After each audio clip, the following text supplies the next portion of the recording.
but we need to be in the perspective that we should be seeing our team as an asset. And so rather than $138 is flowing out of my pocket tonight, and that's how I should be looking at this server, let's look at them as an asset and see their perceived value as how much money they're bringing into our organization. So let's say in that 8-hour shift, they brought in $3,000 for your business. Then the value, the perceived value you should be looking at that server is at $375 an hour, not $1,725. And if we were to look at our team members for the value that they were generating for our organization, it would change the way that we treat them, change the way that we invest in them, and allow us to really focus on, meeting each of their individual needs as people and optimizing them so that that hourly rate that they're bringing into your organization can become higher and higher and higher.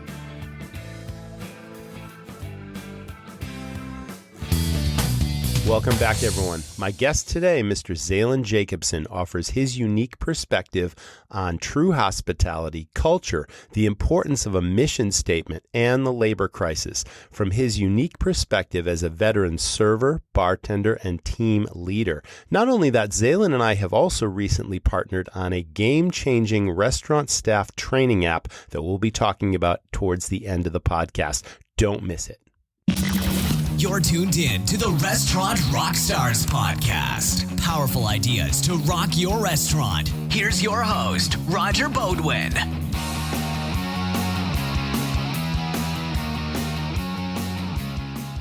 Imagine both your front and back of house teams are so well trained that they're executing flawlessly.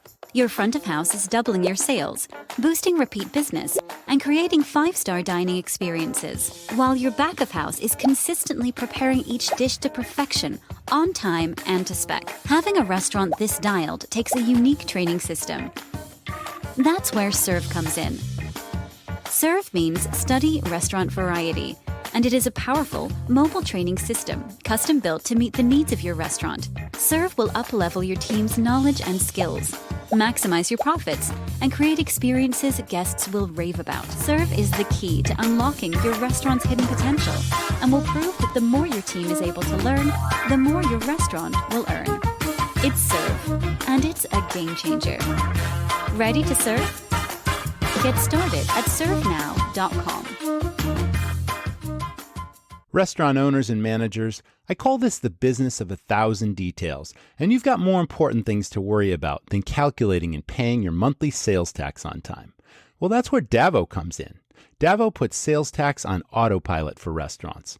Davo uses sales tax data from your point of sale system to set aside the exact amount of sales tax you collect every single day and then files it and pays it when it's due, on time for your restaurant every month. Davo takes just 5 minutes to set up, and once it's up and running, you never have to worry about paying sales tax again. Davo costs $49.99 per POS connection per month, and your restaurant can try Davo for the first 30 days free. Davo was created by a successful restaurant chef and owner who knows what's important for your operation. Time is money, and you've got more important things to focus on, like pleasing your guests. You can't put a price on peace of mind. Why not try Davo for the first 30 days at davosalestax.com. Welcome back, everyone. This is the Restaurant Rockstars Podcast. With me today, Mr. Zaylan Jacobsen of PNW Restaurants in the Pacific Northwest. And we're going to talk all about service. We're going to talk all about the challenges and pain points that restaurants are having today. And what really strikes me, Zaylan, is the fact that I just thought to myself, you are who I was decades ago when I was starting my first restaurant. And it's an interesting story how we got together. We'll talk a little bit about that, but welcome to the show. Thank you. Really excited to be here. So in this podcast, one of the more gratifying things is all the interesting people I meet in this business and how, we all care about the ultimate guest experience. And that word hospitality is the foundation of our business. And it's so, so important. So I was really pleased that you reached out to me months ago on LinkedIn, and I connect with several people that way. It's a great network for our industry. And we just seem to have a lot in common. And you just suggested, hey, let's have a phone call and let's just get to know each other and see if, we can just talk shop and collaborate in some way. And it's turned into a really fruitful collaboration. But after that happened, we just started having discussions. And it's interesting what your background is because you've worked a lot of different jobs in this industry. So take us back to your backstory. Tell us about what you've done in this industry, what's important to you, what you see happening today. But one thing at a time. Why don't you start with your backstory and we'll go from there? Yeah, absolutely. Yeah. So I started working in restaurants in 2015. I started as a host and then worked in the dish pit for a little bit, worked as a busser, as a bar back, just kind of bounced all over the place in a small Italian restaurant back in my hometown, Sumner, where I grew up. And then when I went to college, I got a job as a server out at a Tuscan Grill in Chestnut Hill. And then I kind of have been bouncing between coasts. So I moved back to Washington State for a little while, worked in that Italian restaurant again. And then recently I moved back to Boston. That was in 2020. So I spent about 10 months there. I was working on all kinds of different technology projects in the morning. And then at night, I would work as a server out at a couple restaurants in Boston. So 2 sister concepts, Joe's American on Newberry, and then Joe's American on the waterfront there. So I worked in those restaurants as a server and helped to open Joe's Waterfront, which is a really unique experience and kind of going through a massive corporate training system and getting to know all the tools and getting to know all of the leaders there, which was an amazing experience. And then most recently, I moved back to Washington State and worked at an upscale bar and lounge where I worked as a server, a bartender, and then as a floor manager / shift leader.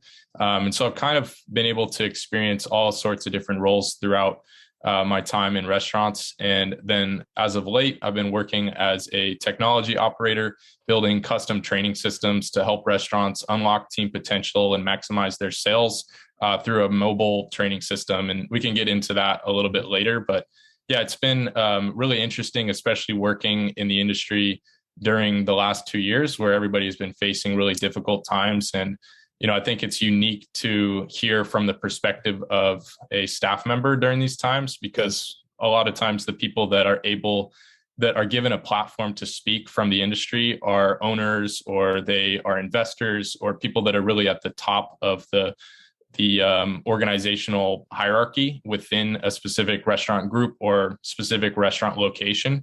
But it's important to hear what your staff is thinking about, because at the end of the day, they are the pillar of your business.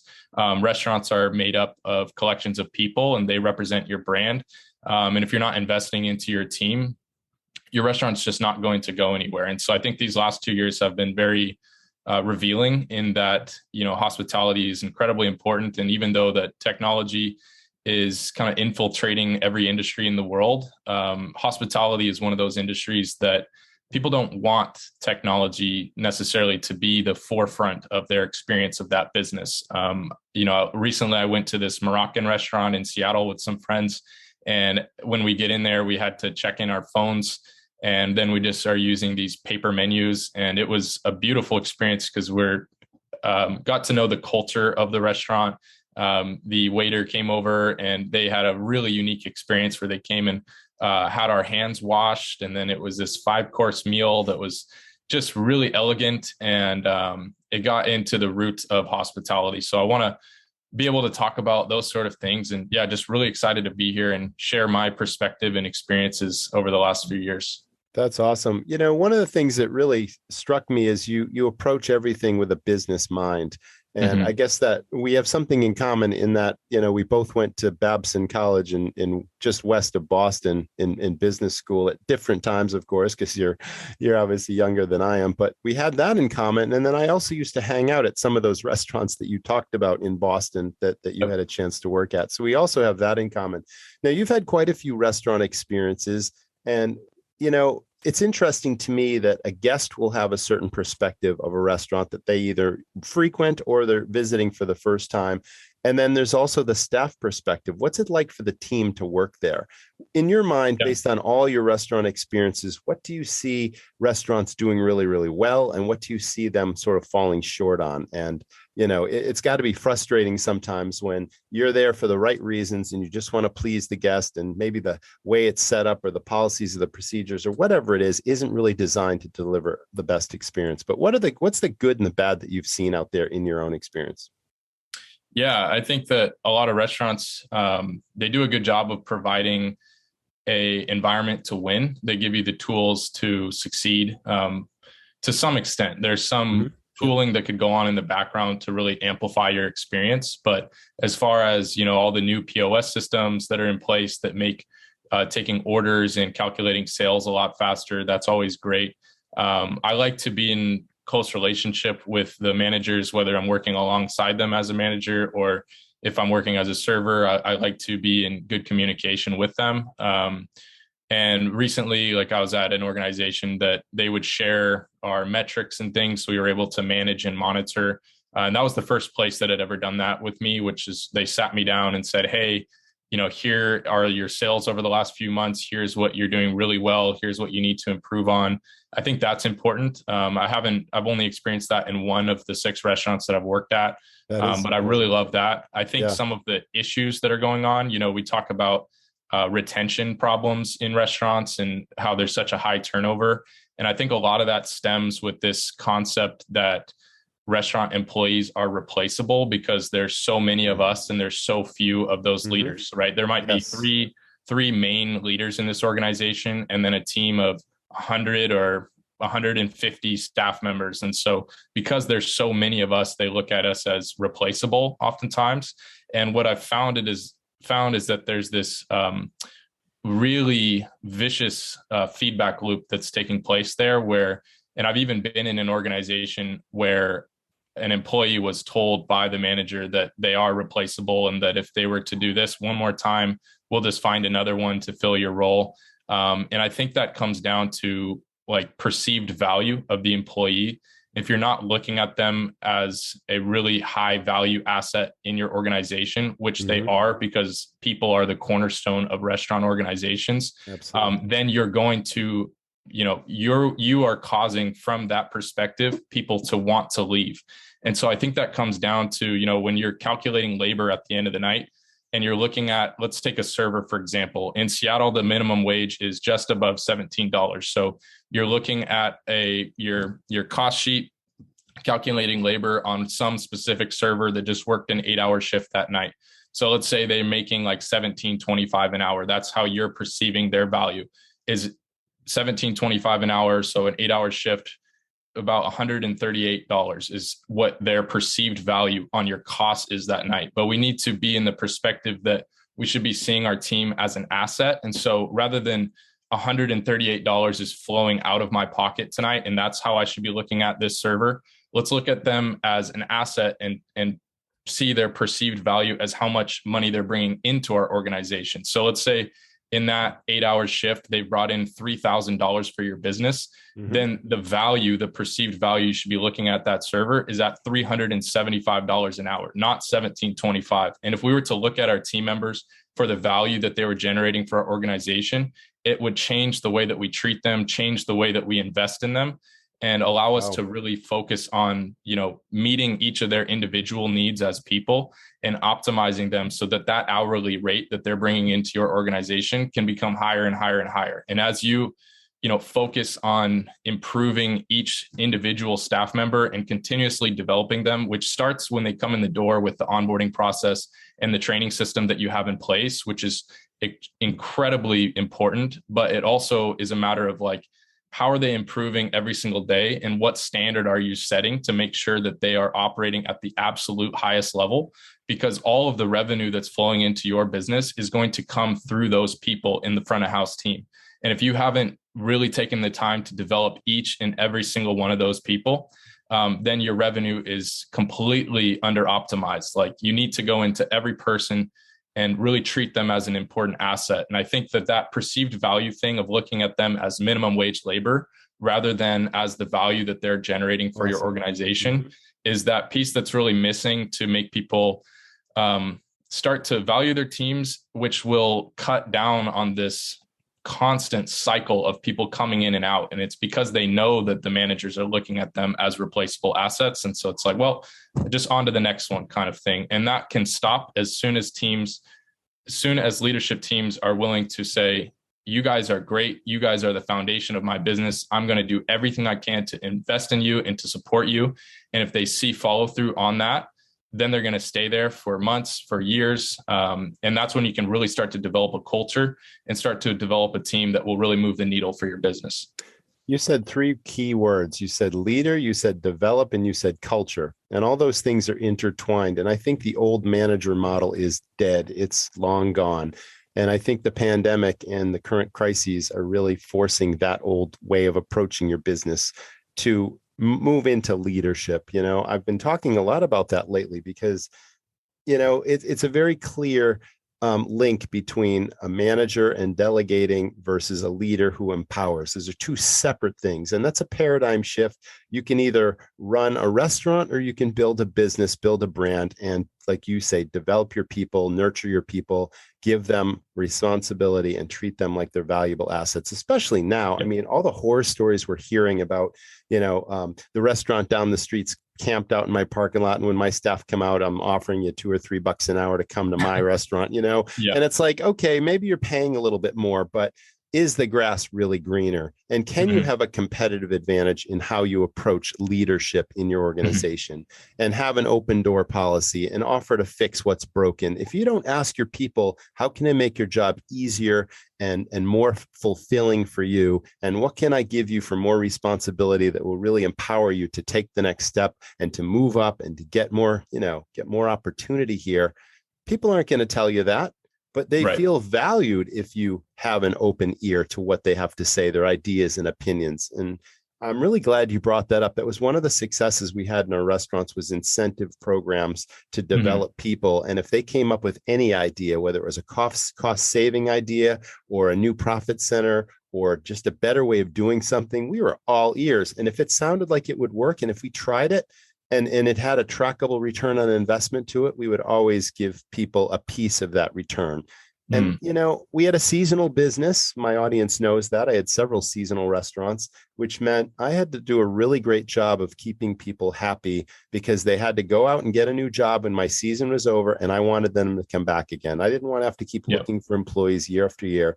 And based on some of the things that you just brought up, we were able to, have like a 98% retention rate. So that all sounds like pie in the sky today, because the biggest challenge is where do we find people? And business is booming and I can't staff my restaurant and I have to close hours and close days. But it really starts with keeping your good people happy now and then recruiting, not hiring, going to your good people and saying, everybody out there has got a job. Everyone earns a paycheck, but are the friends that that might fit our organization, are they really treated, the way they'd like to be treated? Are they treated with respect? Is teamwork a part of, their situation? Yeah. And you recruit people. And I was really successful doing that. And that was kind of the first step in building what I call the dream team. So, okay, labor challenges being what they are, definitely prime importance right now. What else were you seeing? Because you talked to me earlier about when you were working in the restaurants, seeing a need for training tools and all that sort of thing, because you were able to onboard a good number of employees post-pandemic, right? People started coming back to your restaurants. Do you know why that was? And why was there such an influx in the restaurants that you worked for? And why did those people just suddenly flock to your organization? Was it a word of mouth thing? Was it a specific, unique way of your restaurant reaching those new people to hire them? What do you recall seeing back then? Is there any negative information there? Yeah, so we were running a program.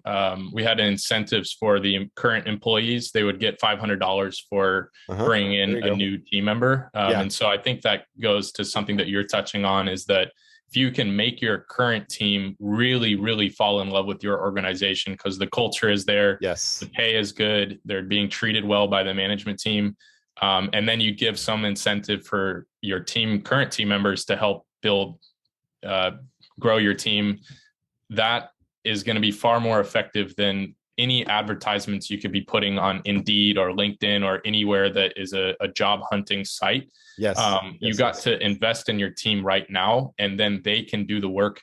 And even if you don't incentivize them, if you've really created an amazing place to work, they're going to tell their friends, they're going to tell their family, they're going to tell people at school or at maybe they're working another side job, oh man, I can't wait to go to my other job because it's so much fun and my manager really cares for me. You're going to find people, and that we're not in a staffing crisis. If you're running a really elite organization that people want to work for, that has high standards, you're not going to have any issue in finding people right now. I think it's a matter of creating the right work environments that is the first and foremost issue. And then you're going to be able to find those people that are out there looking for jobs. I think restaurants have become known for not being great work environments, and not everywhere, but a lot of people have that perspective, and they don't really realize how much money they can make in a restaurant organization and how good their life can be, because it's become known as this thing where, oh, I'm going to be working these terrible hours super late into the night, and I'll be dealing with customer issues, and managers are going to be angry at me. And there's become a lot of negative connotations associated with being a part of the industry. But I think if you can really build a great business and a great culture, the team you currently have is going to help you to construct your the next level of your team. And I think another piece, you talked on training, and I think the training system that a team has in place when they onboard a new staff member or a cohort of new staff members is extremely critical. Because if you have your training system dialed to such a level that any new employee that comes into our business within 1 week or within a week and a half, or whatever number it is that you've determined, you can get that team member completely up to speed with everything on your menu. They can know the menu inside and out, and they can understand the tools that you use. They understand your brand, and they're able to meet and understand the team members that they're working with. If you can have that guaranteed by a training system that you have in place, then that actually changes the nature of the scouting function of your organization when you're looking to hire new people. So this is another big element of the training crisis, or the staffing crisis. It's like, we need to open up our eyes to looking at a different set of people, maybe cut down that barrier of, you need to have 2 or 3 years of serving experience in order to work here, or you need to have worked in 2 different kitchens in order to be a chef here. Like, if we can remove that barrier and say we're looking for people with a great work ethic, with integrity, with kindness, with optimism, with all these qualities we want to see in a person, and we know if we can find those qualities in a person, that if we get them in the door, our training system is so good that we know that they can be a great employee in our business, then that opens the door to looking at all different kinds of people that are out there, rather than trying to find people that have already worked in the industry and then adapting them to your model. I think we're actually going to have better team members in the future that have never worked for restaurants. But that really comes down to having the right training system in place. And something along those lines as well, I think that if you want to have a really great organization that's attractive in people's eyes and that the current team is proud to work at, you need to have really high standards for your employees. I don't think that there's any excuse for team members, especially servers and bartenders, to not know every single thing on your menu, because if they don't, then they cannot properly field the questions that are going to be thrown at them by guests. Yeah. And that makes them lose confidence in their ability to sell. And very simply put, you can't sell what you don't know. And so that if your team doesn't have the proper knowledge of all the food and all the drink items on your menu, then they're not going to be able to properly suggestively sell or pair those items with other items. So you're losing out on a lot of money when you do that. And if you have the right training system in place, there's no excuse for your team not to know everything on the menu. And if that can become a standard of product knowledge, and you mix that with finding the people with the personality and those more qualitative traits that you're looking for, you can find some really amazing employees. And I think we'll get through this staffing crisis with the right training systems, with investing in our current teams, and things will begin to fall into place. But we need to focus on really creating amazing work environments again. Because if you don't have a location that's people are proud to work for, they enjoy showing up at work, you can't expect new people to want to come and join you if the current people there are complaining. And one thing to know is that, if you're a restaurant owner or manager listening to this, you probably are already aware of this, but your staff is talking about you. And I don't know what context that is in, but staff at restaurants tend to be very chatty. And so there's definitely things that are being thrown out there. They're talking to each other. They're talking to people that work at other restaurants. They're talking to family members.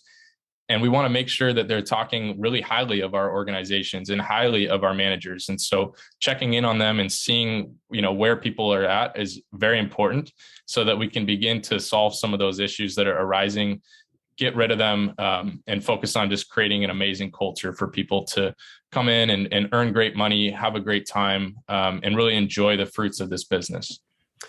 Yeah, you talked about people not having product knowledge in some restaurants and how that leads to negative impressions and how guests will ask questions. And as an ambassador or a representative of that restaurant, it's really up to you to know that menu inside and out and to be able to deliver the proper information to a guest that enhances their experience. And there's two different words that come to mind. There's mission or mission statement, and then there's culture.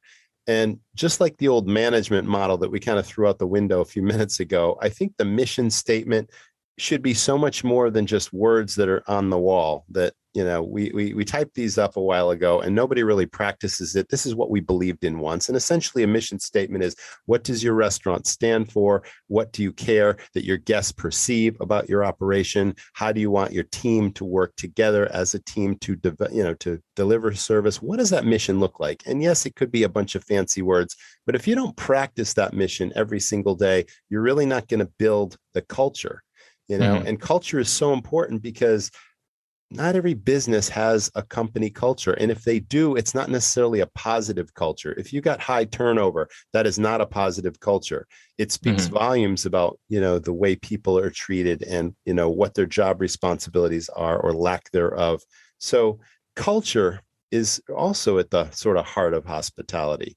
So if you do develop a mission statement, it should be talked about all the time. It should be practiced. Leaders should lead by example and demonstrate those best practices to their staff. Never be a manager figurehead that's just management by intimidation. Like that story you tell about, people are replaceable. I mean, that's just horrible. Nobody can afford to run a business like that today. It's just awful. So I think we've touched on a few key points that hopefully, if you're in a business right now and you're having some challenges with staff, I think taking a few of these notes or pages out of what we talked about will really turn things around and increase morale. Because obviously your goal is to, like you said, build longevity. And one of the other things we talk about all the time is jobs in the restaurant business have not traditionally been perceived as, good jobs or however you put it. Sure. They were considered just another job and maybe a stopover on the way to somewhere else because I need a paycheck. And that just leads to that C team mentality where people just show up for the paycheck and they don't really care about the guest experience. They don't really care about doing things the right way. They're going to skate by doing the minimum possible just to earn the paycheck. They're going to show up late. They're going to call in sick. I mean, that's rampant in this business unless you have a different approach, So that is also so very important. And turning jobs into more career opportunities is really the key to building your business, not just running a restaurant, but building a business, building a brand. Because I've always believed the staff, the foundation of any business is the staff. They're leaving hundreds of impressions each, every single shift on your guests. And they're either leaving positive impressions that brings people back again, or they're sabotaging your business and they're turning your customers away to your competition. It's that simple. I've seen that happen so often. So it's really, it's just in the approach and definitely a new approach is needed. And now's the time, now that business is booming again and guests aren't necessarily receiving the levels of service that they've come to expect pre-pandemic with short staffing and all that kind of stuff. I mean, communication is key also. You got to be communicating with your guests constantly, and you got to be communicating amongst your team and just pulling everyone together so that everyone has that mission in mind and they're practicing it every single day. That's super important. Yeah. I think having a purpose that goes beyond just delivering food and drinks is really important. That might be as simple as saying to your team, our purpose is that everybody that walks through these doors, when they leave, they're going to be walking out of these doors in a better mood, or they're going to be feeling elevated, or they're going to be feeling, that they were made to be important, and they felt special when they were being served. And so when they leave this building, they're going to leave feeling better than they did when they walked in. So if you have something as simple as that, that is one example of a purpose that can really underlie how your staff are going to go about the basics of their job. Like, they are serving food, they are taking, they are suggestively selling, they are writing down orders, they're doing all these things. But if there's an underlying purpose that's driving that, then that hits on one of those, those three critical drivers. And if you're familiar with Daniel Pink's model of mastery, autonomy, and purpose, if you have that purpose piece down, that's huge. And then mastery comes to what I was saying earlier about raising the standard.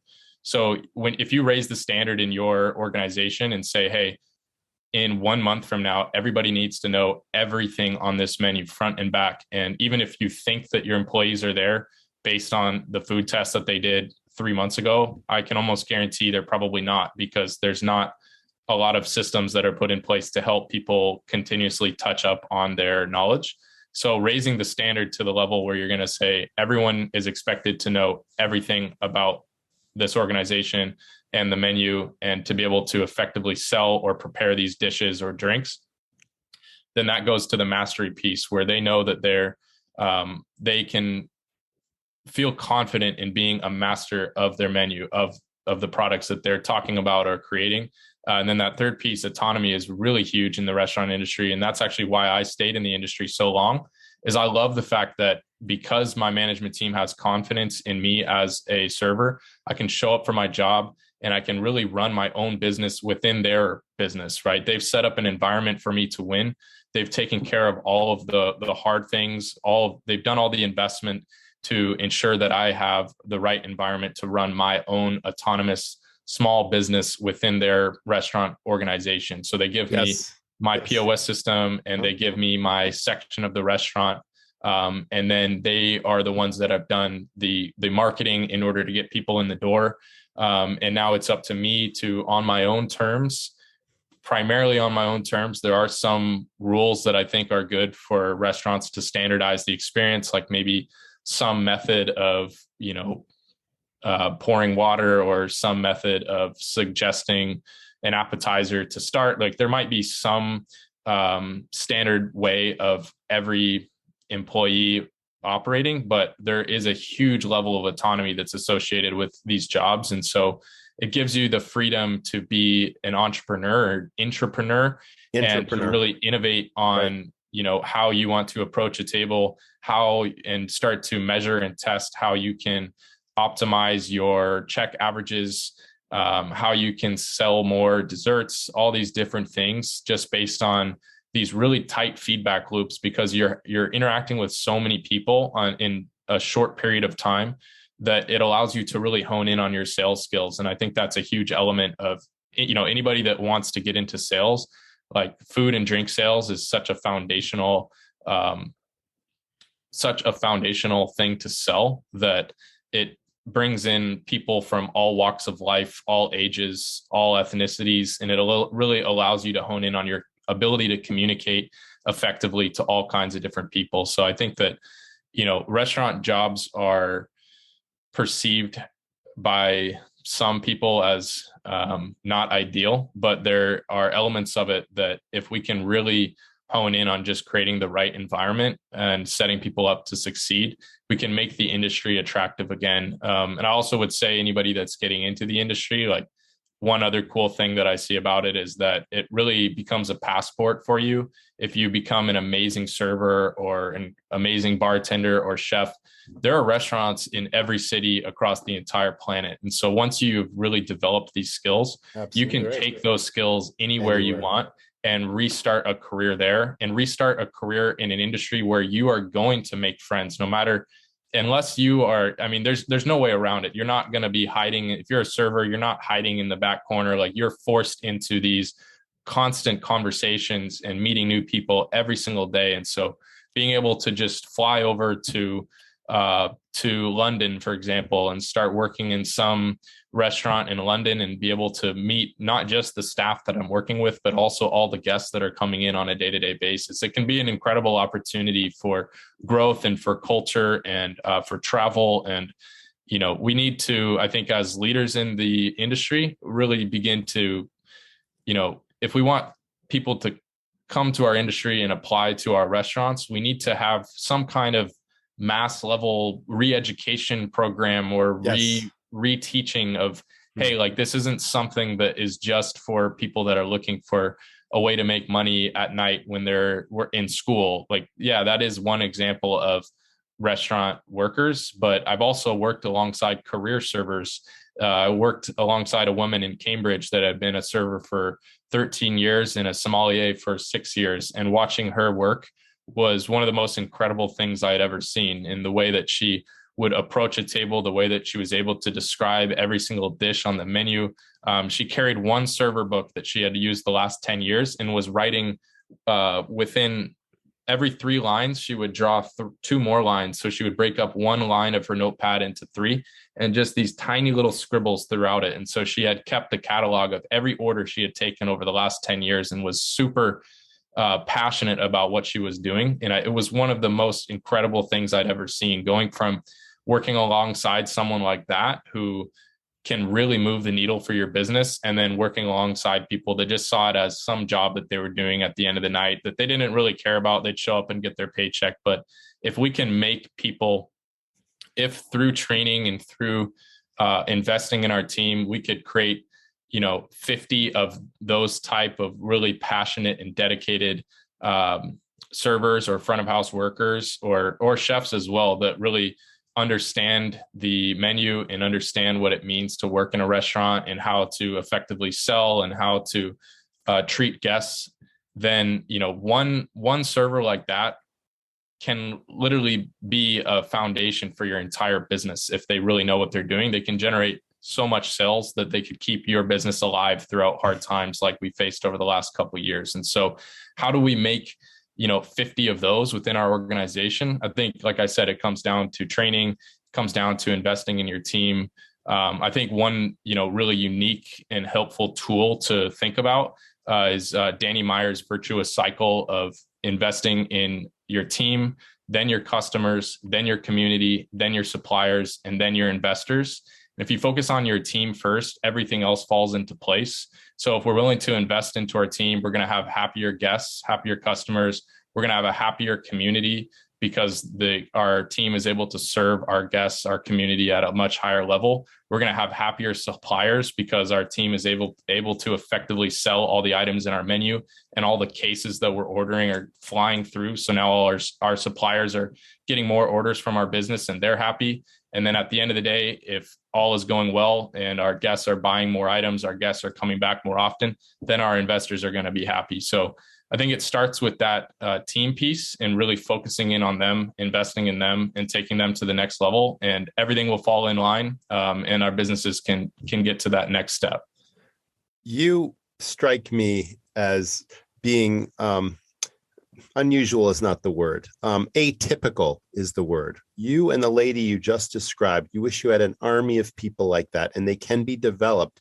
But right. It strikes me because I've often seen for so many years that I've been working with restaurants, coaching, consulting, whatever, it's almost oblivious to certain owners and owners really, that they're taking such a huge risk to open the doors to a restaurant, pay the cost of goods, the labor, the payroll, the insurance, all the overhead, and in such a low margin, shrinking margin business.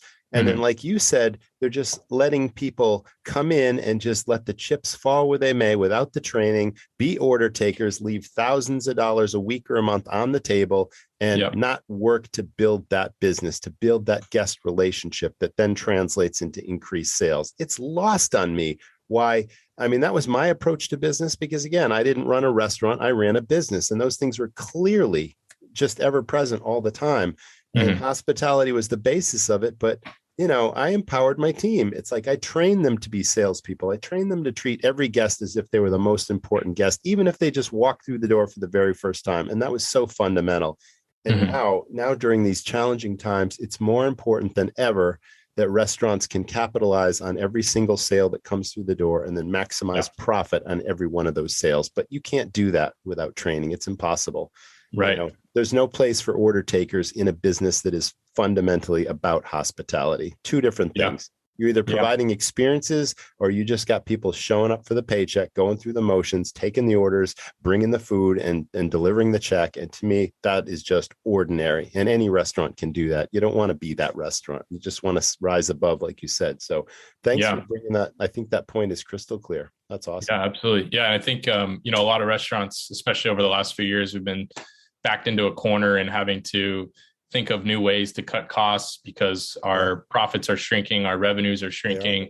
And so a lot of people are shifting towards implementing technology to cut down on labor. But like I said earlier, we need to be seeing our staff as assets, not as liabilities, and investing in empowering them so that they can help bring in more money for our business rather than trying to cut those costs and then hope that, we can still generate the same amount of revenue. And, one example of this technology that's being used to replace people rather than empower, you can see that in this rise of QR code ordering. So now restaurants are putting QR codes on the table, or maybe they have a tablet on the table and the guests are able to just order through there with an expectation that they'll be bringing in maybe the same amount of money or more money. But that to me is a testament to the fact that we have really we've lost the standard and lost the expectation for having great service in restaurants. Because if you ran a restaurant or you've been to a restaurant that had amazing service, there's no way that you would genuinely say that a great service is going to lead to the same amount of sales as a QR code. Like if you have ever been in a restaurant where you had an incredible server that could take you through the entire dining experience and they were able to suggest things, they were able to meet your specific needs because they knew the menu so well that they could, come to understand, hey, what's your favorite food in the world? What kind of tastes do you like? What kind of cultural cuisines are you interested in? What kind of wine do you like? And be able to get an understanding of who that individual person is and then curate that dining experience to them. If you've ever been in a restaurant with that kind of service, then there's no way you would be looking to just replace that person with a QR code and expect the exact same amount of sales to flow through that table and to have the same level of a check average. Like there's no way that you would honestly be able to say that. And so I think this rise in implementing technology is, it comes down to, we have a lot of employees that are not really moving the needle for our business. And that comes down to what you've been doing as a manager or as an owner to set the standard at your restaurant, and then to be able to give the tools and take the time to develop your team to meet that standard. But if you have a high enough standard, you're not going to want to shift to just QR code ordering and things like that. And so, investing in your team through technology rather than looking to replace your team with technology, I think is where people's minds need to be at. And technology has been on the rise in every industry over the last couple of years, but hospitality is, in my eyes, one of those last final frontiers that we need to protect at all costs. Like if it becomes a norm to go into a restaurant and see a robot that is roaming around and picking up dishes, or to see every table has a QR code in the center and the servers are now just there to drop off the food, or maybe it's a robot that's dropping off the food. Like that's not a world I want to live in. I go into restaurants because I like to interact with people. I like to be able to put my phone away, talk to the server, hear their passion for the food and for the drinks that I'm about to experience, allow them to kind of curate my experience for me. And it's fun to be a part of, to know that you could even go out to a restaurant on your own and still have a social experience. Like that's something that we have to remember we cannot let go of. And even though there are all these new tools and bells and whistles that are coming out, as owners and managers, we always have to be thinking through the lens of, will this tool help my team grow?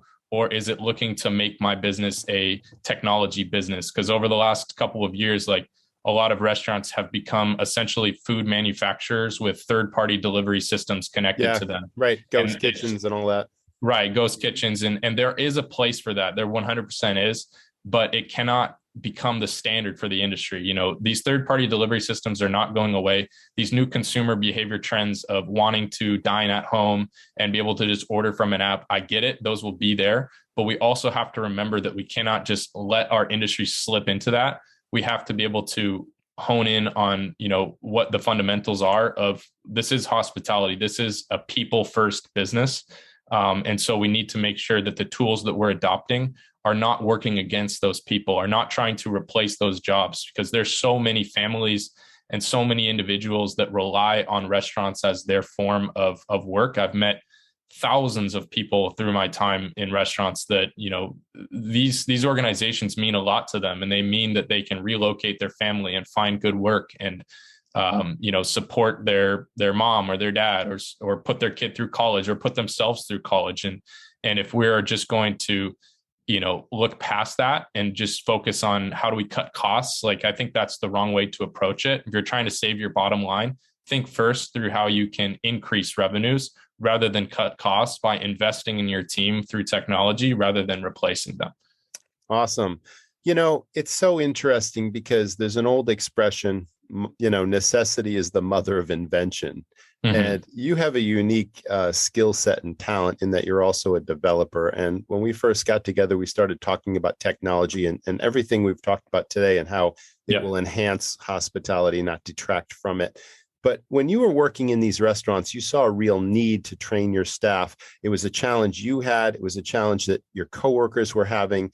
And you also had the talent, besides being a leader in your restaurant, you also had this development talent where you could create a tool that would help people do that. Why don't you tell us about that? Yeah. So one problem that I found in all 6 of the restaurants that I worked at was a very high expectation for product knowledge from both the management team as well as from guests. They wanted us to know everything about the menu, but you can't expect to know your employee to know everything about the menu without giving them tools to do so. And so I found that a lot of organizations I was working for would hand me the menu to, all right, go home and study this, come back on Thursday, and we're going to quiz you on everything. We're going to do a mock dining experience.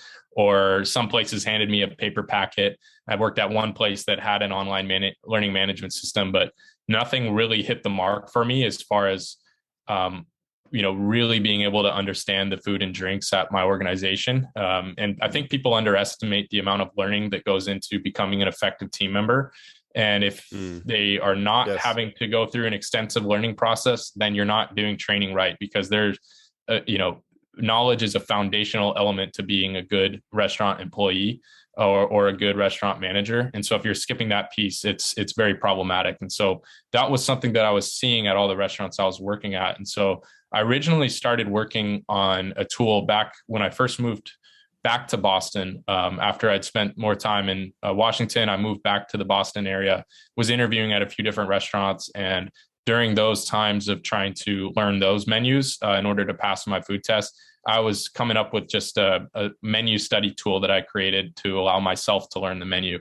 And then when I moved back to Washington, I started working at an organization where we needed to know every ingredient and every item on the menu. So that ended up being like 500 or 600 ingredients that you needed to memorize, which is a good amount of studying that needs to take place in order for that to work. And so I was up at 3 a.m. creating flashcards before my test the next day, trying to just cram to, so I'm up writing all these note cards, trying to memorize everything. And during that, I was going, why is there not some system for this already in place? Like, I can't imagine every new team member working here having to create their own flashcards. So I wanted to create a digital version of those flashcards that I put together. So that's kind of where my journey into building these tools started, was trying to solve the problems that I was seeing in front of me as an employee, and eventually moving into a leadership position and trying to solve those problems on behalf of the new team members that were coming in, that were having issues on passing their food tests or passing their bar tests to become a server or become a bartender. I noticed that they needed more tooling. So it started with those flashcards. And as I just kept working at this place, the restaurant was at floor 1 of this building. And floor 5 was an office space, like a shared office space, a WeWork. And so after work, my schedule at that time was show up for my server or bartender job or manager job at like 5 p.m., work until midnight or 1 or 2, and then go down, grab my laptop from my car, and then head up to the office where I would then work until 5 or 6 in the morning, trying to work through all the problems I had just been facing that day and try to come up with a digital tool that really could take these new employees to the next level as knowledge wise. So that's where this idea for a training tool came about. And it ended up becoming known as SERVE, which is an acronym for Study Restaurant Variety. And it's essentially my attempt at creating the most simple but comprehensive mobile training system you could possibly have, so that you know that any new employee on your team, when they join your workforce and they're given this application, within a week or 2 weeks, they should be an absolute master of everything on your menu. And then also have the sales skills that pair with that product knowledge to become effective sales stars in your organization. Nice. And really be able to move the needle on, creating amazing dining experiences for your guests, producing 5-star reviews, increasing check averages. If they're in the back of house or working as a bartender, to be preparing these dishes and drinks to spec and on time. And so there's a lot of elements that go into the app, and it's basically been a 2-year journey and is still in constant development, working on new features all the time. I think that, like I said earlier, investing in your team is the most critical part in moving your business forward. And we need to make sure that our teams have the right tools in place for them to be able to be effective in our organizations. And so Serve is my attempt at creating that tool that can really take your team to the next level and act as their sidekick to find any detailed information that they need on your restaurant, or to use quizzing tools and card tools and interactive lessons in order to really gain mastery over your product catalog. And so it's based on a theorem written back in the 1970s called the Good Regulator Theorem, which essentially states that any effective regulator of a system must be an isomorphic model of that system. And so what that means is that if you're going to regulate an environment, or let's take an example of like a safety on a football team, if that safety wants to effectively regulate the offense, he needs to have a model of how that offense works in order for him to know, to be able to predict the patterns of that team and where to go when the ball is being thrown to this wide receiver, or et cetera, right? So what that means in the context of service, in the context of the restaurant industry, is that if you are serving a section of the restaurant of your tables, you need to have a model of the restaurant menu and brand and layout in your mind in order to effectively regulate those tables, because they're going to be asking you questions and throwing out comments that if you don't have a perfect model of that restaurant in your mind, you're not going to be able to handle the questions or the variety or the complexity that is proliferating from that table. And so being able to create a model of the restaurant menu layout and brand is what Serve does, and how I've paired this kind of technical term with the service industry in order to match this law of requisite variety, that you basically, it's a foundation or it's a necessity in order to have perfect product knowledge. It can no longer be looked at as some ideal that we strive for. It needs to be a foundational part of every restaurant organization. And when you have that as a foundational part of every, all of your team members have that product knowledge, then you can focus on sales skills and personality and really having fun at the table. So that's a little bit about the tool, and happy to go into some of the more details about the features and how it can help out with any restaurant organization. So yeah, one thing that comes to mind is every restaurant's menu is different. Their product mix is different. And you talked about branding. Yeah, so we build each Serve application specific to the needs of that brand and that menu data. Mm-hmm. And so, we use the brand's logo and their imagery, some of like their mission and value statement we can incorporate throughout the application. Some of the highlights or features of the restaurant that you want your employees to easily be able to share, we'll include those as well. And then the initial relationship between Serve and a restaurant is that data onboarding piece. And so we're working with that restaurant to understand what kind of food and drinks they have in their organization. And then we onboard those into our application to turn it into a interactive visual learning management system for the team. So we try to just work with restaurants that have those pieces in place. So having images of your items, having the ingredients lists of your items, how to describe each of your items, those romance notes, as well as allergens that people should be aware of, the prices of each items. And then also, as well as, pairings, we allow the manager to go in once they've uploaded all this information into our system. They can take a dinner entree and pair it with a bottle of wine. Awesome. And then surface that to the team so that they can see which items they should be recommending together. You can mark an item as a priority sale item if you've recognized it through a cost profit menu analysis, which is a tool within our manager backend dashboard. If you've used that tool and you know that pretzel bites are going to really move the needle for your organization, then make pretzel bites a priority sale item because it has a high profit margin. Surface that to your team and allow them to align on the items that are really going to move the needle for your business by making it a priority sale item. I can recall a time when I was working at a restaurant and the manager there was telling me to sell New York steaks because it's the highest priced item on our menu. And so I'm going about selling New York steaks for a couple months' time. And then when I moved into a leadership role, I come to understand that New York steaks, we are actually either not making any money or losing money on those items. And so that made no sense to me as far as like, why did this manager not just let me know, hey, don't actually push those? At the end of the day, my goals as a staff member should be in line with the goals of the management team. And I think people are willing to work together if they're able to coordinate with one another. And so Serve helps you do that as far as coordinating on which items should be pushed and, really aligning on the business incentives that are going to drive the organization forward, which should be a collaborative effort between the staff members and between the owners and managers. Going back to the virtuous cycle, the second pillar right after team is your guests or your customers. And so we also have built a tool to enable new interactions with your guests, which takes place in the form of a digital menu application. So if you are in an organization that doesn't have a optimized digital menu, then we can build a menu app that basically can take what you found from this cost profit menu analysis and can reverse engineer that into a really nice mobile friendly interactive menu that can do things like auto suggestions and auto pairings between items, as well as enable new ways to communicate with your guests, such as offering promotions through the app so they can see that on Mondays you get free ice cream with your order of an entree, and on Fridays you get a free cocktail for if you order this specific item, and on your birthday you get a free chocolate cake or whatever it may be. So you can use promotions.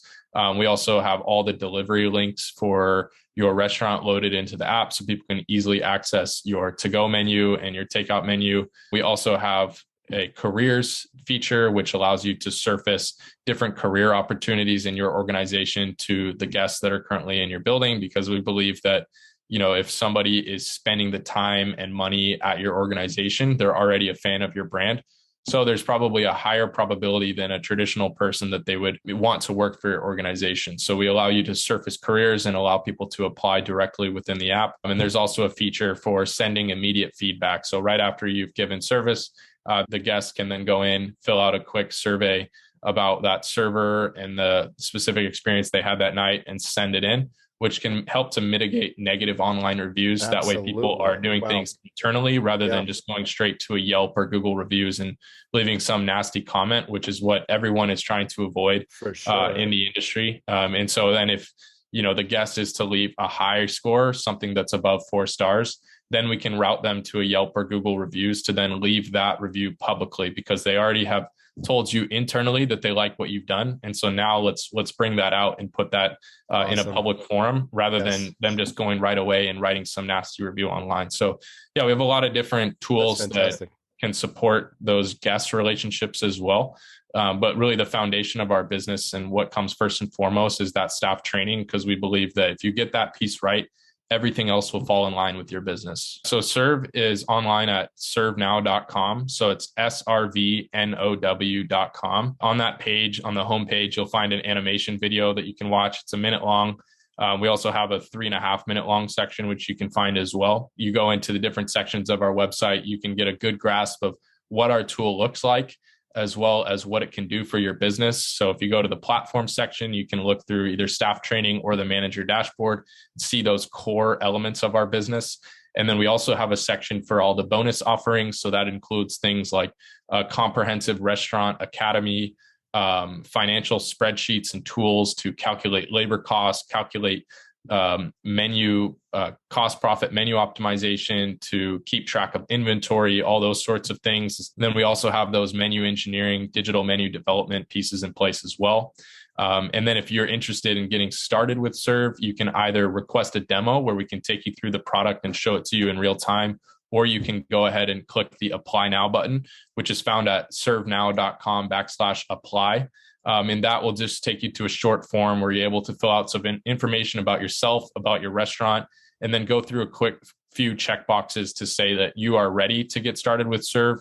Because like I said earlier, we only want to work with operations that are going to be able to get the most out of our tool. So we want to make sure that you have certain pieces in place already that will help kickstart the onboarding process with Serve and really be able to move the needle for your business. So that's where you can find the product. You can also send me an email at zaylan@servenow.com. So ZAYLAN @servenow.com, and happy to answer any questions through there as well. Well, that's fantastic, Zaylan. It's really incredible that, your experiences led you to develop a product that served a need that really up-leveled our entire industry. So our philosophies are so similar, and you're doing a great thing for this industry and our business. So thanks for being with us today on the Restaurant Rockstars podcast. Absolutely. My pleasure. Thanks, everyone, for tuning in. We'll see you in the next episode. Stay well, everyone. And thanks, Zaylan, for being a great guest on the podcast. It's so awesome to share the same pride and passion for this business and the same philosophies on training and the importance of delivering amazing dining experiences. And it's been so fun collaborating with you on the Serve Restaurant Training app. Thank you so much to the sponsors of this week's episode, Davo, the automated sales tax platform, and Serve, stands for Study Restaurant Variety. By the way, profits are so important in restaurants today, so why not head on over to restaurantrockstars.com and get a free copy of How You're Killing Your Restaurant Profits 3 Ways. It'll offer you, obviously, game-changing ideas you can execute immediately in your restaurant, plus the free restaurant assessment, 50 thought-provoking questions that'll get you thinking about, am I doing this? Should I be doing that? And it'll definitely add to your bottom line. So check that out. We'll see you all in the next episode. Thanks for tuning in. Thanks for listening to the Restaurant Rockstars Podcast. For lots of great resources, head over to restaurantrockstars.com. See you next time.